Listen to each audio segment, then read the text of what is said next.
ஜனவரி மாதத்துலேருந்து கிட்டத்தட்ட ஜூன் மாதம் வரையும் இருக்கும் இடத்தை விட்டு இன்னொரு இடத்துல போய் நகர்ந்து வேலை பார்க்கும்பொழுது நீங்கள் எதிர்பார்க்குற அத்தனை விஷயமும் நடக்கும். கிட்டத்தட்ட ஜூன் மாதம் 2ஆம் தேதியிலிருந்து உங்களுக்கான வாழ்க்கை உங்களுக்காக உருவாக்கப்பட்ட ஒரு இயக்கமாக உருவாக போகுது. முடியாதுங்கிற வார்த்தை இனிமேல் சொல்லாமல் உங்களால் தான் முடியும் அப்படிங்கிற வார்த்தையை பிறர் சொல்லும் அளவுக்கு நீங்கள் செயல்பட போகிறீர்கள். எவ்வளவு பெரிய சிக்கல்கள், எவ்வளவு பெரிய போராட்டங்கள், எவ்வளவு பெரிய மன அழுத்தங்கள்ல நம்மளுடைய 12 ராசிக்காரர்களும் இருந்தாலும் சரி, அவர்களுடைய ஒவ்வொரு வாழ்க்கையிலும் ஒவ்வொரு விஷயங்களையும் தன்னுடைய பார்வையின் மூலமாக குரு பகவான் அத்தனை ராசி அதிபதிகளுக்குமே ஒரு மிகப்பெரிய மாற்றத்தை கொடுக்க போகிறார். டிவோட்டி நேஷன் தமிழ் நேயர்கள் அனைவருக்கும் எனது இனிய வணக்கம். நான் உங்கள் டிஜே சுந்தரபாண்டி, சிவகாசியிலிருந்து. இப்போ நம்ம பார்க்க போகிறது மிகப்பெரிய ஒரு முக்கியமான விஷயம். 2025 நம்ம கடந்து கொண்டு இருக்கிறோம். இப்போ ஃபைனல் எண்டுக்கு வந்திருக்கோம். இப்போ ஸ்டார்டிங் அப்படின்னா நம்ம எல்லாருமே எதிர்பார்க்கறது என்ன? 2026 நம்மளுடைய வாழ்க்கையில் ஒரு மிகப்பெரிய மாற்றம் கிடைக்குமா, மிகப்பெரிய ஒரு முன்னேற்றம் நம்மளுடைய வாழ்க்கையில் வந்துருமா அப்படிங்கிறது தான் நம்ம எல்லாருமே எதிர்பார்க்குறோம். இந்த 2026 உங்களுடைய வாழ்க்கையில் என்னென்ன மாற்றங்களை எந்தெந்த கிரகங்கள் கொடுக்க போகிறது, நீங்கள் எதிர்பார்க்குற ஒவ்வொரு விஷயங்களும் எந்த மாதிரி நடக்க போகுது அப்படிங்கிறத நம்ம பார்க்க போகிறோம். அப்போ இதை எதன் அடிப்படையில் பார்ப்போம் அப்படிங்கும்போது, கோச்சார கிரகங்கள் என்று சொல்லக்கூடிய சூரிய பகவான், அதுக்கடுத்து செவ்வாய் பகவான், புதன் பகவான், சுக்கிர பகவான், ராகுகேது பகவான், சனி பகவான் போன்ற 8 கிரகங்களை அடிப்படையாக கொண்டு தான் நம்ம என்ன பண்ண போகிறோம், இந்த வருட பலன்கள் பார்க்க போகிறோம். அப்போ இந்த 8 கிரகங்களுடைய அமைப்பு இந்த 2026 பிறக்கும்பொழுது எப்படி இருக்குது அப்படிங்கிறத ஃபஸ்ட்டு பார்த்துக்குறோம். பொதுவாகவே பார்த்தீங்கன்னா கிரகங்கள் வருடம் ஆரம்பிக்கும் போது ஒன்று போல் இருக்கா அப்படின்னு பார்ப்போம்.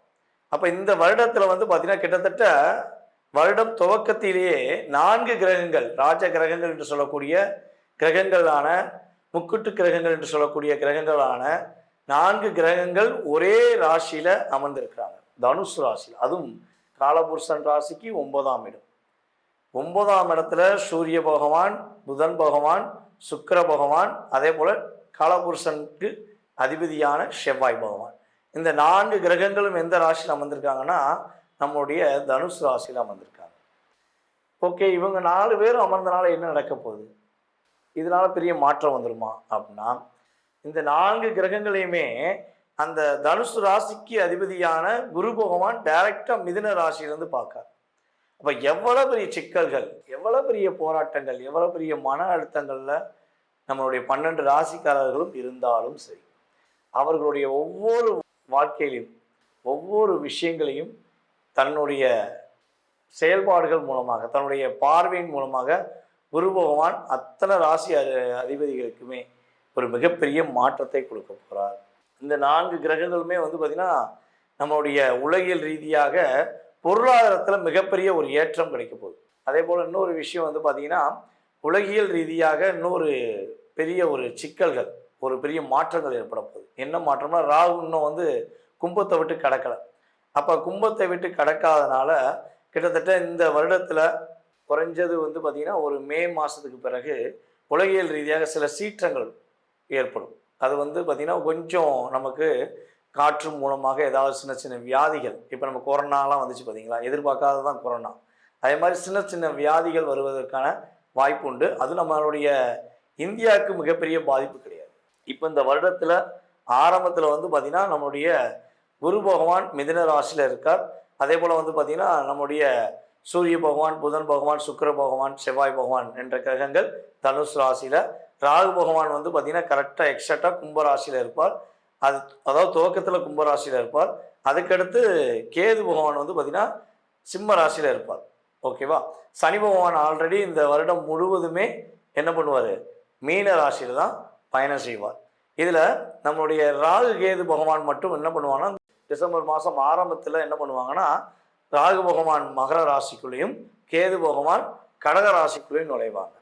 நம்மளுடைய குரு பகவான் பார்த்திங்கன்னா இப்போ மிதுன ராசிக்குள்ளே இருக்க குரு பகவான் ஜூன் மாதம் கரெக்டாக ஆரம்பத்தில் என்ன பண்ணுறாரு, கரெக்டாக கடக ராசிக்குள்ளே நுழைகிறாரு. அதுக்கப்புறம் அதிசாரமாக அவர் என்ன பண்ணுவார், சிம்ம ராசிக்குள்ளே நுழைவார். அப்போ இந்த கிரக அமைப்புகள் அப்படின்னு சொல்லி பார்க்கும்போது வருட கிரகங்களில் இந்த வட்டம் குரு பகவான் மட்டுமே கொஞ்சம் அதிகமாக 3 ராசிக்கு தன்னுடைய பயிற்சிகளை செலுத்துகிறார் என்று பார்க்குறோம். மற்ற கிரகங்கள் எல்லாமே அந்தந்த நிலையில் மாத கிரகங்கள் அப்படியே கரெக்டாக 45 நாட்களுக்கு ஒருக்க செவ்வாய், சுக்கிரன், புதன் இவங்கெல்லாம் கரெக்டாக அவங்கவுங்க வேலையை செய்வாங்க.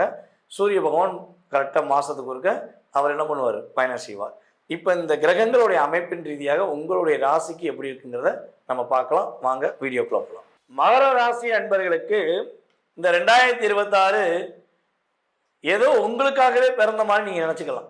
ஏன்னா உங்களுடைய ராசி அதிபதி சனி பகவான் நல்லா வாட்ச் பண்ணி பாருங்கள். இதை நான் சொன்னது பல மகர ராசி அன்பர்கள் பல வீடியோவில் ஆமாம் ஆமாங்க சொல்லிட்டு வரீங்க. இப்போ நான் திரும்பியும் சொல்கிறேன், சனி பகவான் எப்போ மீன ராசிக்குள்ளே போனாரோ அதுலேருந்து நீங்கள் படாத பாடுபட்டுக்கிறீங்க. சனி பகவான் எப்போ வக்ரமானாரோ அதுலேருந்து போராட்டத்தை மட்டும்தான் சந்திச்சுக்கிறீங்க. இங்கிட்டு போனால் இருட்டு, இங்கிட்டு போனால் முட்டுச்சந்து அப்படின்னு சொல்லக்கூடிய அளவுக்கு எந்த பக்கம் போனாலும் திரை போட்டு மூடி வைத்த வாழ்க்கையாக இருக்கிறது. அப்போ வெளிச்சம் எப்போ கிடைக்கும்? இந்த 2026 என்னுடைய எதிர்பார்ப்புகளை பூர்த்தி செய்யுமா அப்படின்னா இந்த 2026 தான் உங்களுடைய எதிர்பார்ப்புகள் அனைத்தையும் பூர்த்தி செய்யக்கூடிய ஒரு அற்புதமான காலகட்டமாக இருக்கும். புதிய புதிய நட்புகள் உதயமாகும். புதிய புதிய உறவுகள் உங்க கூட வந்து பயணிப்பாங்க. உங்களை வேண்டாம், நீ வேண்டவே வேண்டாம், உனக்கு எனக்கு சம்பந்தம் இல்லை, நீ என்னதான் எனக்கு உதவி செஞ்சாலும் நான் உன்னை விட்டுட்டு தான் போவேன்னு சொல்லி போன உறவு உங்கள்கிட்ட தேடி வந்து பேசுவாங்க, உங்களை நாடி வந்து பேசுவாங்க. நீங்கள் அப்போ தான் நீங்கள் கொஞ்சம் கவனமாக இருக்கணும். ஏன்னா பொதுவாகவே மகர ராசி, கும்பராசி இந்த 2 ராசிக்காரங்களும் நட்புகள் விஷயங்களை ரொம்ப கவனமாக இருக்கணும். அதாவது புள்ளி இன்வால்மெண்ட்டோட மாட்டிக்க கூடாது. நட்பே தான் உலகமடா அப்படின்னு சொல்கிற மாதிரி சிக்கிட்டீங்கன்னா உங்களை சிதைச்சிடுறாங்க.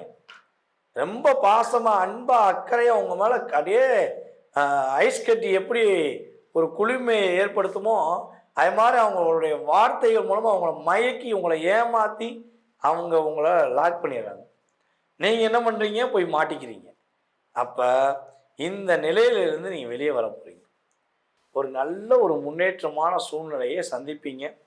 கிட்டத்தட்ட ஜூன் 2 வரையும் நம்மளுடைய மகர ராசி அன்பர்கள் உள்ளூரில் இருப்பதை விட வெளிநாடு பயணம், வெளியூர் பயணம் மேற்கொள்வது ரொம்ப ரொம்ப நல்லது. அப்போ உள்ளூரில் தாங்க இருக்கணும், என்னோட வேலை உள்ளூரில் தான், நான் என்ன பண்ண முடியும், அதான் இடத்த விட்டு இடமா போக முடியும், ஊரை விட்டு ஓடவா முடியும் அப்படிலாம் நீங்கள் கேள்வி கேட்கலாம். அப்படின்னா ஒரே ஒரு விஷயந்தான், உள்ளூரில் தான் இருக்கணும், உள்ளூரில் தான் தொழில் பண்ணணும், உள்ளூரில் தான் வேலை பார்க்கணும் அப்படிங்கிற ஒரு சூழ்நிலையில் நீங்கள் இருக்கீங்க அப்படின்னா நான் ஒரு வழிபாடை மட்டும் உங்களுக்கு சொல்கிறேன். அந்த வழிபாடை ரெகுலராக பண்ணிவிட்டு என்ன பண்ணலாம், நீங்கள் உள்ளூர்லேருந்து உங்களுடைய வாழ்க்கையை பயணிக்கலாம். சனிக்கிழமை முருகன் கோவிலுக்கு போய், ஓகேவா, மாதத்தில் ஒரு சனிக்கிழமையாச்சும் கட்டாயமாக போகணும்.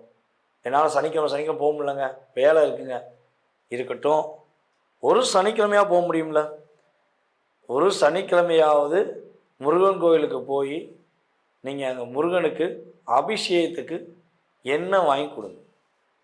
நல்லெண்ணெய் அபிஷேகத்துக்கு வாங்கி கொடுத்து நீங்கள் கரெக்டாக மாதத்துக்கு ஒரு சனிக்கிழமையாச்சும் முருகனுக்கு அபிஷேகத்துக்கு நல்லெண்ணெய் வாங்கி கொடுத்தா உள்ளூர்லேருந்து தொழில் நடத்தலாம், உள்ளூர்லேருந்து வேலை பார்க்கலாம்.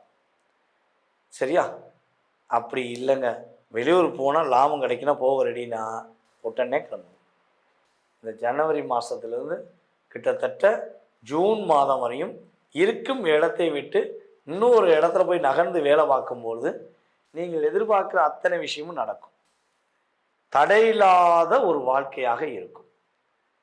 வெளிநாடு போகணுமா, தாராளமாக கிளம்புங்க. வெளியூரில் போய் பயணம் செய்யணுமா, தாராளமாக பண்ணுங்கள். அதே வெளியூரில் தான் பயணம் செஞ்சு பிஸ்னஸ் பண்ணிக்கிறவங்களுக்கு லாபங்கள் அதிகரிக்கும். வெளிநாட்டில் தான் நீங்கள் பயணம் செஞ்சு உங்களுடைய வாழ்க்கையை இப்போ நகர்த்திக்கிறீங்கன்னா லாபங்கள் அதிகரிக்கும். அதில் எந்த மாற்றமும் கிடையாது. ஓகேவா? இடமுட்டு இடம் மாறும். அந்த மாறுதல் உங்களுடைய வாழ்க்கையில் மிகப்பெரிய மாற்றத்தை கொடுக்கும். கணவன் மனைவி ஒற்றுமை சம்பந்தப்பட்ட விஷயங்களும் மிகப்பெரிய மகிழ்ச்சி உண்டு. உங்களுக்கு எதிர்பார்க்காத லாபங்கள் ஏற்படும். கிட்டத்தட்ட ஜூன் மாதம் 2ஆம் தேதியிலிருந்து உங்களுக்கான வாழ்க்கை உங்களுக்காக உருவாக்கப்பட்ட ஒரு இயக்கமாக உருவாக போகுது. திருமண வாழ்க்கை சிறப்பாக இருக்க போது. பிரிந்த கணவன் மனைவி ஒன்று சேர்வதற்கான வாய்ப்பு உண்டு. அதே போல் பார்த்தீங்கன்னா, இரண்டாவது திருமணத்துக்காக காத்திருப்பவர்கள் இரண்டாவது திருமணம் முடிவதற்கான சூழ்நிலைகள் உண்டு. யாரெல்லாம் மகர ராசியில் சொந்த தொழில் செய்து தன்னுடைய அங்கீகாரத்தை நிலைநாட்ட வேண்டும் என எதிர்பார்த்து காத்திருக்கீங்களோ, உங்களுடைய அங்கீகாரம் உறுதியாக வெற்றி பெறும். நல்ல லாபத்தை பெறுவதற்கான பாக்கியம் உண்டு. பதவி உயர்வு கிடைப்பதற்கான சூழ்நிலைகள் உண்டு. இந்த 2026 அரசாங்க வேலைக்கு முயற்சி எடுக்கும் மகராசி என்பவர்களுக்கு அரசாங்க வேலையில் உறுதியாக அமர்வதற்கான சூழ்நிலைகள் உண்டாகுது. ஐயா, ஏற்கனவே அரசாங்க வேலையில் இருக்கும். இப்போ அரசாங்க வேலையில் நிறைய சிக்கலை சந்திச்சுக்கிட்டு இருக்கோம். எனக்கு பதவி உயர்வு கிடைக்குமா அப்படின்னு ஒரு கேள்வி வச்சுக்கின்னு கண்டிப்பாக கிடைக்கும். ஜூன் 2க்கு மேலே அரசாங்க வேலையில் இருக்கிறவங்களுக்கு பதவி உயர்வு உண்டு.